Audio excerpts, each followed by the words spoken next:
Okay, guys, I am doing a deck profile of a deck that I did not think I would enjoy, that it turns out I actually really like playing, and I'm probably going to continue playing. I might post an update for at some point. So this is what's called Umi Control, and it is a lot of fun. I did a lot of research into what's best to play with this deck. I saw a couple of people shout out to the Master Duel subreddit who were posting that they were using Giga Gaga Gigo because you can summon it when you have Legendary Ocean out without a sacrifice, and you can summon it off the fish sonar. And the fact that it's a 2450 and then it also gets the 200 from Legendary Ocean, making it 2650, the card is just surprisingly decent for vanilla. Like, this is a decent beat stick. So we have two Giga Gaga Gigo, two Maxi, two Ash Blossom, one Warrior of Atlantis. He's basically a backup terraforming. You can discard this card and add one Legendary Ocean from your deck to your hand. You pretty much need the field spell, so if you're not seeing it enough, up the number of this guy to 2. But with the terraforming, the 3 copies of a Legendary Ocean, and the Warrior of Atlantis, I am seeing the field spell enough. So next we have 2 Doom Kraken. Doom Kraken is if Umi is on the field, which Legendary Ocean counts as Umi. Quick effect, you can target a water monster you control except Doom Kraken, and a water monster your opponent controls. You get special summon it from your hand. If you do, return the monster you control to the hand, and then destroy the opponent's monster.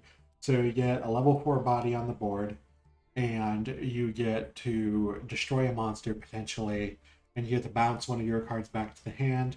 The bounce effect is surprisingly good because sometimes people will try to go after the Floodgate, the Ocean Dragon Lord, kairyu-shin, and I'll be like, okay, well, I'd rather have them in my hand than in the graveyard so I can bounce them back. And if I need to, I can bring them out during the battle phase with Sea Stealth 2, and we'll get into why in a little bit and how you would do that. But Doom Kraken's first effect is pretty good.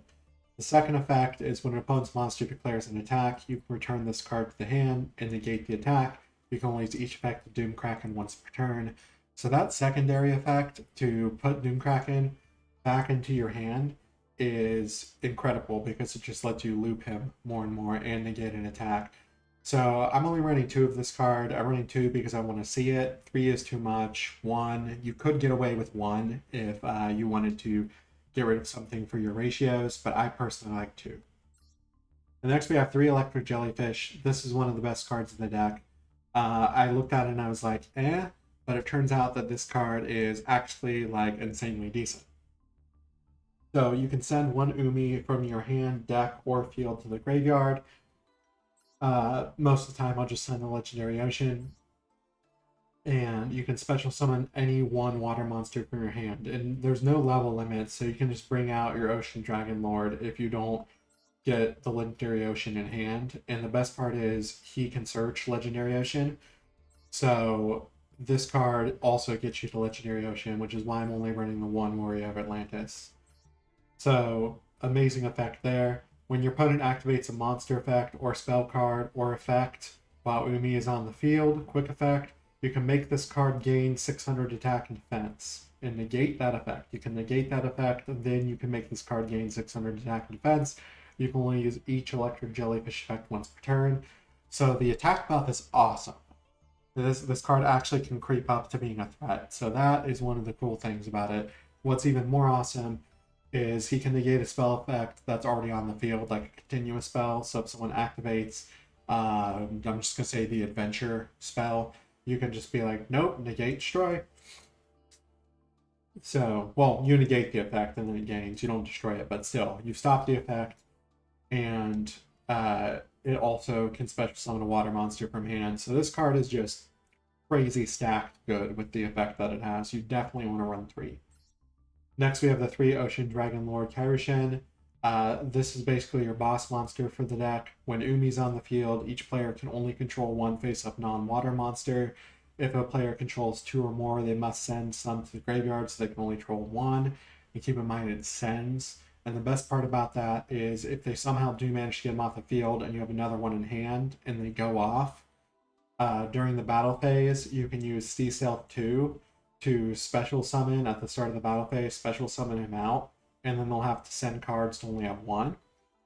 And so the first effect of him is that Floodgate effect. The second effect is during the main phase, you can add from your deck to your hand one Umi, one kairyu-shin spell or trap, or one Sea Stealth spell or trap. So you can get the Sea Stealth, you can get the one card that searches the Torrential Tribute and protects water monsters from destruction. That card is actually pretty decent. I'm not running it just because I don't really want to run Torrential Tribute in here. I think I might actually start running Tori and running Fury of the kairyu-shin just because it is another decent search, and I might experiment with that and post a deck list update later. But that is one of your options. I just wanted to make sure that you guys were aware of it. But you can only use each effect of Ocean Dragon Lord kairyu-shin once per turn. And being able to just search out the Legendary Ocean is amazing. That's pretty much it for this dude. He is a level 5. With Legendary Ocean, he becomes a level 4, so you can just normal summon him, and he'll be a 22 beater. Going first, if you can establish this card, it's really good. If you can establish Jellyfish and this card, it's even better. Next, we have Mega Fortress Whale.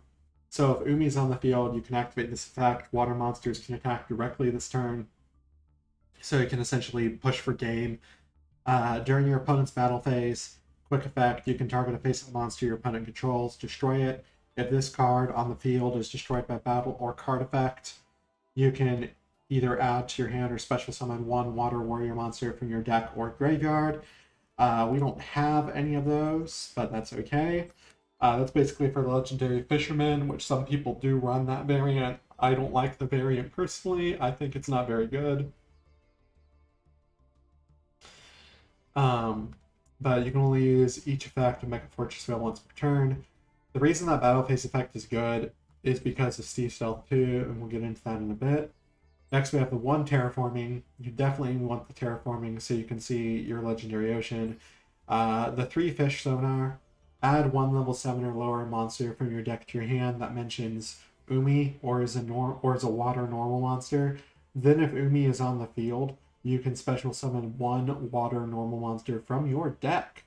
You can only activate 1 Fish Sonar per turn. So if you play Legendary Ocean, then you activate the Fish Sonar, and then you add the Ocean Dragon Lord, you can just special summon out Giga from your deck.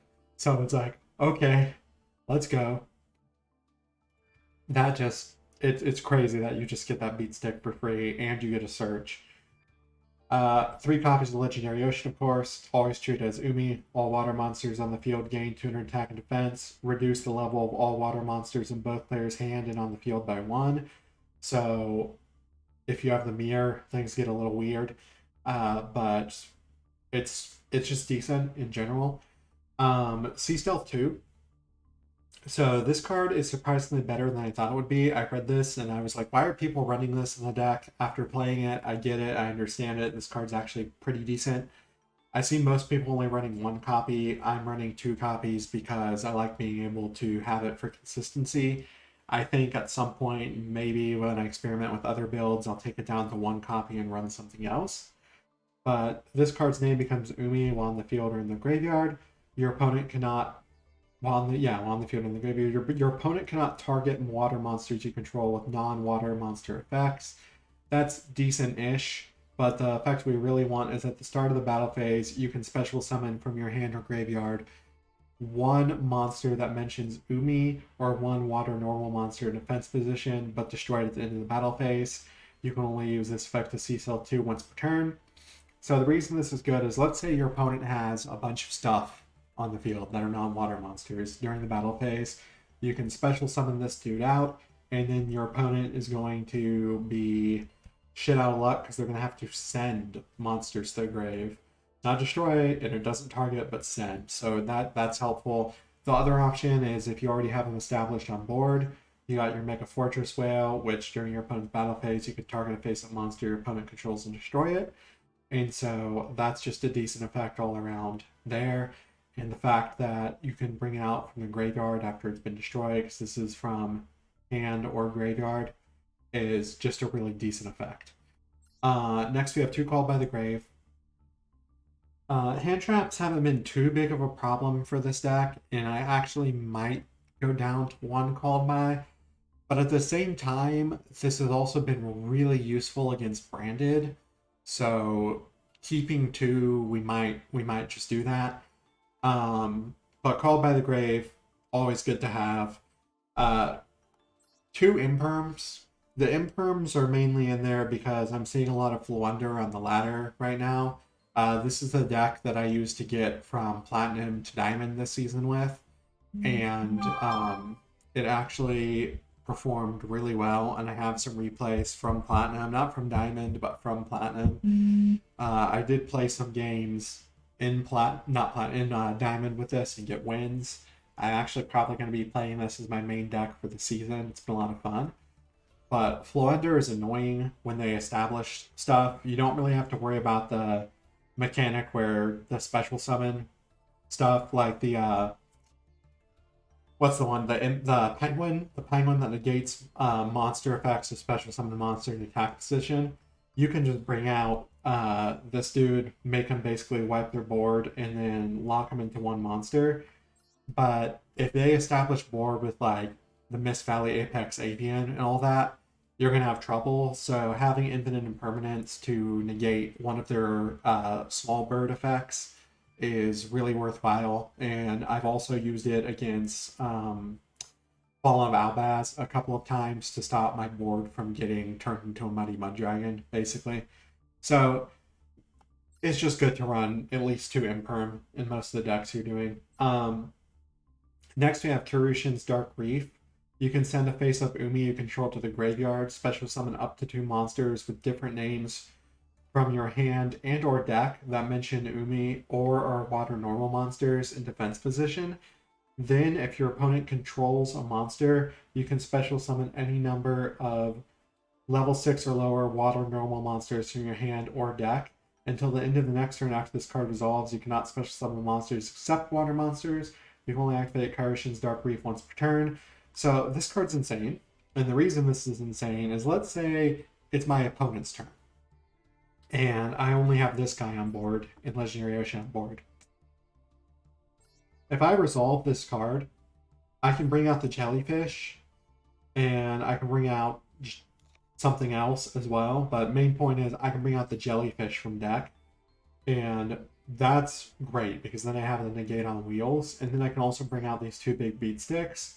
And on top of that, if I used Ocean Dragonlord's effect last turn and have added Sea Stealth attack to my hand, I can activate the Sea Stealth attack that I set, and I can use that to add the Legendary Ocean back onto the field to activate it to make Ocean Dragonlords and the Electric Jellyfish's effect live again. The other thing is you can also just destroy the Sea Stealth 2 with the Dark Reef, which is another reason why I'm running two of these. So you have some options with that, and the fact that you can special summon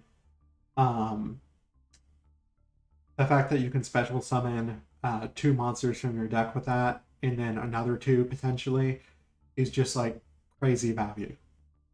Next we have two Solemn Judgment. I fear getting blown out a lot of the times by just field presence removal. So running two Solemn has been very helpful with that. One Solemn Warning, two Solemn Strike, two Sea Stealth Attack. And Sea Stealth Attack is when this card is activated, you can activate an Umi from your hand or graveyard. While Umi is on the field, this face-up card gains the following effects. Once per turn, you can banish a water monster you control until the end phase. This turn, face-up spell and traps, like your field spell and this trap, cannot be destroyed by your opponent's card effects, even if this card leaves the field. And then you also have, at the start of the damage step, if your water monster whose original level is 5 or higher, that guy, battles an opponent's monster, destroy that opponent's monster. Does not target, just destroys. So, insane value. And then next we have, there can only be one. Each player can only control one type of monster of each type. If the player controls two or more of each type, they must send some to the graveyard so that they control no more than one of each type. This doesn't really affect you because Aqua, Sea Serpent, this one's Aqua, so you can only have the Jellyfish or the Doom Kraken. And then Aqua, but you're not really going to summon him. And then this big guy is Reptile. So your main dudes, Fish, Sea Serpent, Aqua, Reptile, and you can play around TC Boo very easily. But with There Can Only Be One and Ocean Dragon Lord, your opponent's really going to struggle to field anything. So I really like running two There Can Only Be One because of that, and because it is like a generic FU to a lot of the decks out there right now. Like if my opponent's playing Flunder, and if I went first and they activate Rabina and I flip, There Can Only Be One. No more Wing Beast for you, buddy. So it's just really good in this deck. Next, we get to the extra deck. We have good old Abyss Dweller. I don't think we've covered him on the channel before, so we're going to cover him now. 2 level 4 monsters. When this card is a material that was originally water, all water monsters you control gain 500 attack, which is neat. That includes him. And then once per turn, quick effect, you can detach a material. Your opponent cannot activate any card effects in the graveyard this turn. I love playing this against Burning Abyss and Phantom Knights. It makes me happy. Next we have Exoton Knight. This is just in case if your opponent has way more board than you and you want to sponge and negate or hopefully remove the board. Next we have number 37, Hope Woven Dragon Spider Shark. When any player's monster declares an attack, you can detach a material from this card. All monsters your opponent controls lose 1,000 attack until the end of the turn. When this card is destroyed by battle card effect and sent to the graveyard, you can target one other monster in your graveyard and special summon it. You can only use each effect of Hope Woven Dragon Spider Shark once per turn. Next we have the number 4 Stealth Kraken. All face-up monsters on the field become water. Don't do this if you're planning on the Umi lock, because then they can have multiple monsters on board. But if you need it, once per turn during the main phase, quick effect, you can destroy one water monster your opponent controls. And if you do, inflict damage to your opponent equal to half the attack it had on the field. If this XYZ summon card is destroyed, you can special summon Stealth Kraken spawns from your extra deck up to the number of materials this card had. You can attach one water monster from your graveyard to each of those special summon monsters as material. So if you need to burn your opponent, this guy's your best friend. He also can special summon these dudes out. Once per turn during the main phase, you can destroy one water monster your opponent controls. If this card, special summoned by the effect of a number XYZ monster, is destroyed, you can special summon other Sea Kraken monsters from your graveyard up to the number of materials this card had. Then attach one water monster from your graveyard to each of those special summoned monsters as a material. So, decent effect. Next we have Nash Knight. It's 2 level 5 monsters. Can't be destroyed by battle while number monsters on the field. During the main phase, quick effect, you can detach 2 materials from this card. Attach one number XYZ monster from the extra deck to this as material. That is a number between 101 and 107 in its name. Then you can attach one other face-up monster on the field to this card as material. You can only use this effect of Nash Knight once per turn. So, CXYZ Nash Knight, you can also summon by using Nash Knight. Can't be destroyed by card effects. Detach one material from this card, special summon, same effect, 101 and 107. Pretty much same effect, and using face material control, but destroy during opponent's next end phase. Yeah, it's treated as XYZ summon. You can only use each effect Nash Knight once per turn. This is for the Honor Arc and Silent Honor Arc package. I'm not running them right now because I didn't have the gems for them. When I get the gems for them, I'm definitely going to be running these cards. You should run Honor Arc and CYZ Honor Arc if you have the gems for them. This basically just targets a special summon monster your opponent controls and attaches it to this card as material. If it would be destroyed, you can detach a card instead, a material instead. But the real winner, the Chaos Silent Arc, is once per turn. You can target a special summon monster your opponent controls, attach it to this card. When this card is destroyed, you can special summon this card from your graveyard to gain life points equal to the original attack of this card. Silent Honor Arc number 101 must be in the graveyard to activate and resolve this effect. If this card is special summoned this way, it cannot attack for the rest of the turn. That package is just really good in general. I just haven't made them yet because I don't have the gems for it, but when I do, I will. Next, we have the one Zeus. The two Me Starboys. He is 2 water monsters. He makes all water monsters on the field gain 500 attack defense. All fire monsters on the field lose 500 attack and defense. When it's destroyed by battle or card effect, you can target one water monster in graveyard, add it to your hand so he recycles. You can only use this effect to me Starboy once per turn. Ideally, I'd only run one of him. I just have two in there because I don't have the Honor package in there yet. The next we have one Nightmare Cerberus, one Nightmare Phoenix, and one Area the Water Charmer. Two monsters including a water monster, always treated as a familiar possessed card. You can target a water monster in your opponent's graveyard. This is great for the mirror. Special summon it to a zone it points to. If this link summon card is destroyed by battle or by an opponent's card effect while in its owner's monster zone, you can add one water monster with 1500 or less defense from your deck to your hand. You can only use each effect of Area of the Water Charmer gentle once per turn. So 1500 or less, right? Yeah, 1500 or less. So you can't get Dragon Lord, but you can get... Can't really get much, actually. You can get Warrior of Atlantis. You can get Giga, but, you know, the effect is still decent for the mirror, and it's a generic link too, so we have it in there. But yeah, that's it for the main deck and the extra deck. I'm going to go ahead and take you into these replays real quick. I just hit diamond with this deck, as you can see, and I'm going to go ahead and go through the replays with y'all. The deck's really simple, but it's a lot of fun, and I can't recommend it enough if you like control decks. I love control decks. Subterror is like my favorite deck of all time, next to Inzectors. But control decks they're fun. So, field, set. Activate, destroy. We're going to max C, and then we're going to C stealth, bring it back. Fortress Rail and Jelly on the board. They're going to brand it. We're going to say, please no. We're going to grass, and we're going to say, please no. And after that, my opponent is pretty much just out of steam. That was a quick victory and just shows you how to set up the basic board. What do we have next? I remember some of these replays were both fun and unique, which is why I captured them. And I do make some misplays, which when I do, I'm going to mention not to fall into my trap. The number one misplay being that C Stealth 2 destroys the monster at the end of the battle phase. I almost lost a game because of that. But Ocean, Sonar, Jelly, Beat Stick.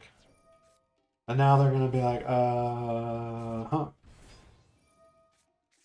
So normal and then special with its effect. It stinks that they got cards from it, but you know what? We got a heck of a board. So they're playing Subterrors. I know how to beat Subterrors. We're going to stop them from destroying our stuff. And then we're going to protect our Sea Stealth attack.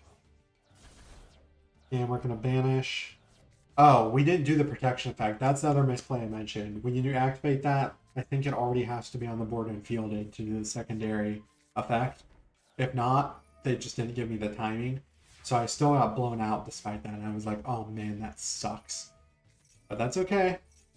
They're going to Iron Wall. Don't care about the removal. And for some reason, they destroyed that instead of the kairyu-shin. And they're gonna like just do shenanigans, but I don't really care at this point. I'm set up. So they're gonna terraforming into that. I'm gonna chain. I'm gonna put my ocean back on board. They can hidden city if they want to, but they're not gonna be able to flip it up because they can only control one face up. So at that point, they realize they're screwed and they surrender. I don't know where it would have went from that with that. I think I probably would have got the Sea Stealth 2 and started doing shenanigans. But just know that if you see your opponent getting Duster in any way, or you think your opponent has Duster, do not wait to activate the Sea Stealth attack. Don't wait. That was my mistake.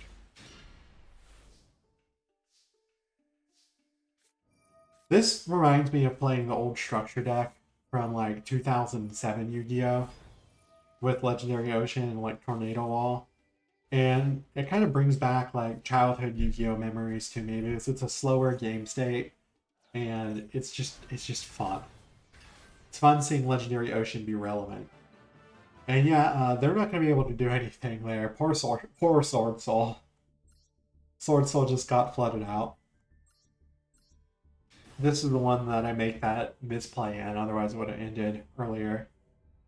That's okay. Misplays happen, and identifying your misplays and trying to remind yourself not to make them happen again is what makes you a better player.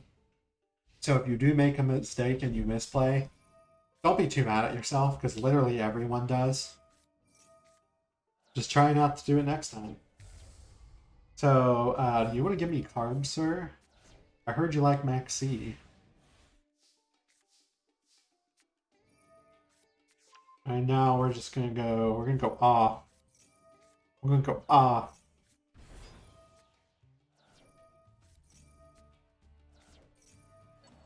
Squaddle Da, we are off.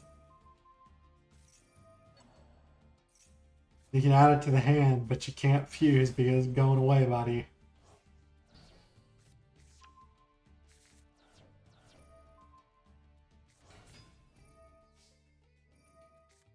And there's my misplay. There's my idiot misplay. That's okay, though, because we can bring it back. None of that. None of that.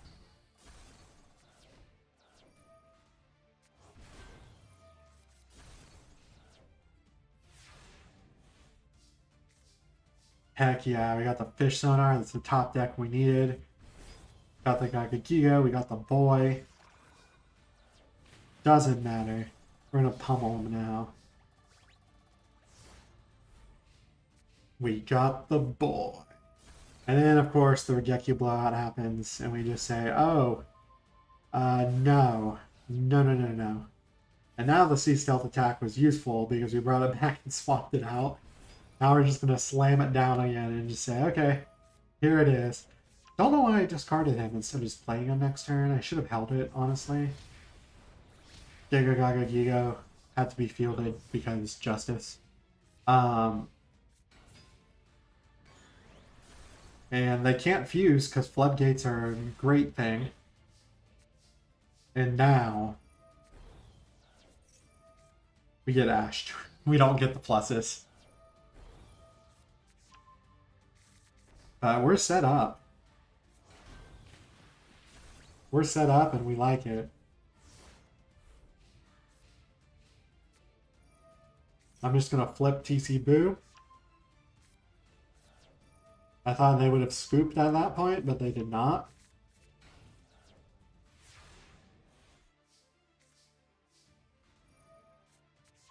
We're going to try again for the tide. We need to try again.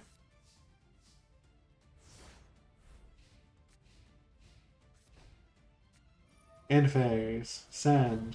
Jellyfish. It is over.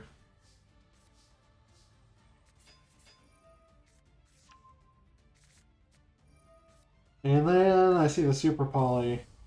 And they Mud Dragon me. And I'd say, okay, that's fine. I'll slam down the Sea Stealth. The Jellyfish still got game. It's fine.